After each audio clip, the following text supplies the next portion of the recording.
So এই হলো আমার সেই শখের গিটার। অনেক দিন ধরে ভাবছি যে গিটার কিনবো আমি, তো কিনা হচ্ছিল না, তেমন কোনো ওয়েবসাইট পাচ্ছিলাম না যে গিটার কিনবো।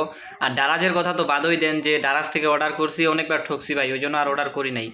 সো ভাবলাম গিটার বাড়ি থেকে ভাইয়াটার সাথে কথা বললাম যে ভাইয়া গিটার অর্ডার করতে চাচ্ছি। সো ভাইয়া আগে টাকা চাইছে, ডেলিভারি চার্জ চাইছে। তো ভাবছিলাম যে গিটার দিবে কি দিবে না, ডেলিভারি চার্জ নাকি মারে দেয় আবার। পর ভাইয়া বললাম যে ভাইয়া আমাদের সাথে ভিডিও কলে কথা বলতে হবে।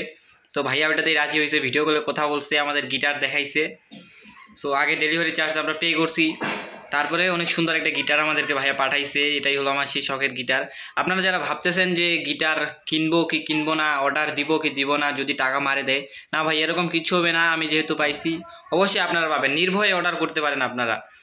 আর চাইলে ভাইয়ার সাথে আপনারা ভিডিও কলে কথা বলতে পারেন যে পাবো কি পাবো না, এটা যদি ভয় থাকে আপনার মনে, অবশ্যই ভাইয়ার সাথে ভিডিও কলে কথা বলে তারপর অর্ডার দিবেন। আর আমি যেহেতু পাইছি অনেক সুন্দর একটা প্রোডাক্ট পাইছি, আমার সেই শখের গিটার। সো অবশ্যই আপনারাও পাবেন, আপনারা অর্ডার করতে পারেন, নির্ভয়ে অর্ডার করতে পারেন। ও ধন্যবাদ গিটার বাড়ি এত সুন্দর একটা প্রোডাক্ট আমাকে দেওয়ার জন্য। তো ভালোবাসা রইল সবাইকে, আসসালামু আলাইকুম।